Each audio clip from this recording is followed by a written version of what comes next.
Welcome to the Anti-Semitism Hour.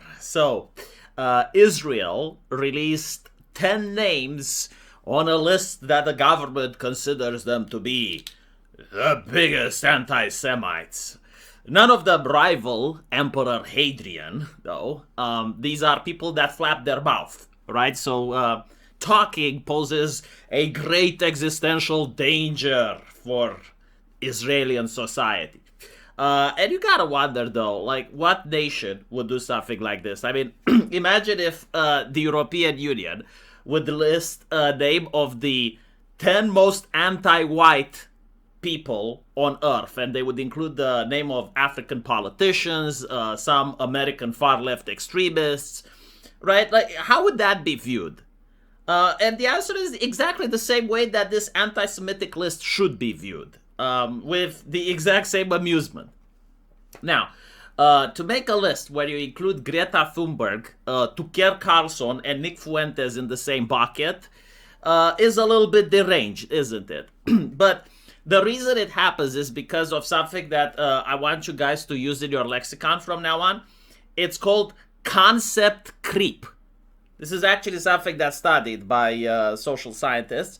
And concept creep starts with something that genuinely means a bad thing. Like, for example, the word trauma. Trauma was initially used for injuries suffered by soldiers in war, right? But as time moves on, the concept becomes broader and broader to where you can have a person saying, I saw what was written on Twitter and it traumatized me. Nazi. Nazi is another example, right? Like, Nazi started as a member of the National Socialist Party, and now it can mean someone that's not a leftist, like someone that's against mass immigration. This is called concept creep. People do it because it's strategically convenient. Like, if you have something like misogyny, right? So, like, a wife beater is misogynistic. It's an act that we need to crack down upon. Like, we shouldn't allow people to beat their wives. And so we put a label on that in order to shame people. But the shame is convenient. Like, what if you want to label someone else that's not a wife beater, but you want the exact same shame to happen upon him? Well, then you concept creep. You dilute the word. And so you end up with misogyny, meaning disagreeing with Hillary Clinton, right? And the punishment for being misogynistic is still the same. It's social ostracization and it's getting fired. And so this is what happens with anti-Semitism. It's concept creep. Like, it became from, like, a genuine person that has a hatred towards Jewish people to now simply talk against Israel or perform any type of political activism that's against Israel, right? And it's not like the Israeli people, but like the current Israeli government, the current leadership of the government and its policies. And the thing is, like, it's not sustainable. What we notice is when you have, like, cases that become so ridiculous, because this is how concept creep usually dies, right?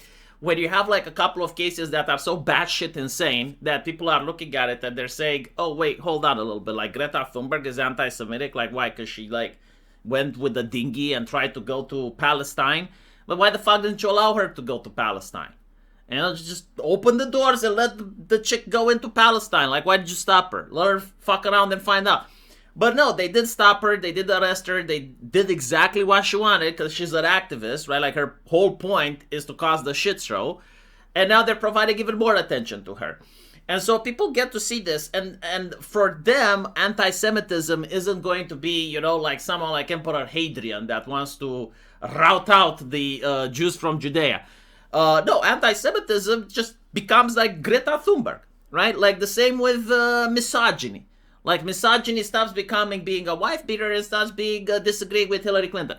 And when you get to that point, like, the entire concept, the entire word just, like, evaporates, right? And it loses its magic overnight. This is what happened in America with racism. It's what happened with transphobia. It's what happened with Islamophobia. Eventually, you end up with cases that are so ridiculous that people generally stop caring about it. So, pedophilia, I think, is next, right? I saw Annie, the one that Elon Musk made, with Grok. and she's got anime figure and stuff, and people were immediately calling everyone pedophiles for liking that, and they were saying that Elon Musk is a pedophile for making it. And so when you reach the level of absurd and you're basically labeling someone a pedophile, they will think, oh, so you're talking like about Elon Musk. No, you're insane. Just shut the fuck up. And it's going to be the same with anti-Semitism. Again, concept creep is the definition, right? And it can literally be applied to any type of stigma that existed in the past, which gets watered down to the point where it becomes useless. And the Israeli government is working overtime in managing concept creep on the word anti-Semitism. But not only that, they're making these people famous, right? Like, they name Nick Fuentes, they name Tucker Carlson, they name Greta, they name a couple of others that most of us probably wouldn't even think about. Like, the last time I heard about Greta Thunberg was when she dripped oil on her head and made a picture into some magazine. Right? It's like, I didn't even wanted to know that she still does activism. Like, without you, I wouldn't even be aware of her. But other people now, would actually start looking into her. It's like, why is she anti-Semitic? And they will find out, well, because she wanted to bring relief to the poor people of Palestine. She had her packages of vegan food over there, and she was on a ship. And she wanted to bring food to those people, but the evil Israeli government detained her.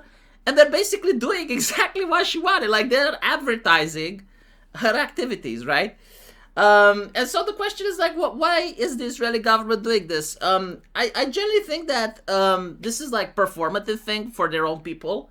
Governments like investing as little resources as possible in a problem in order to act like they're interested in solving it.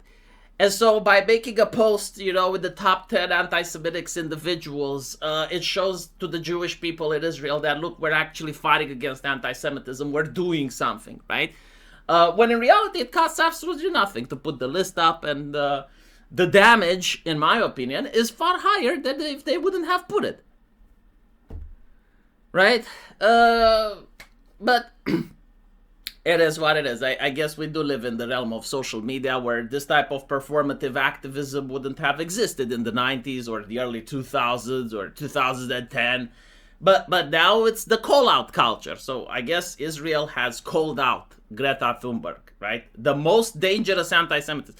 Again, like, if Greta Thunberg is the most dangerous anti-Semitist, what this tells me is that anti-Semitism is dangerous.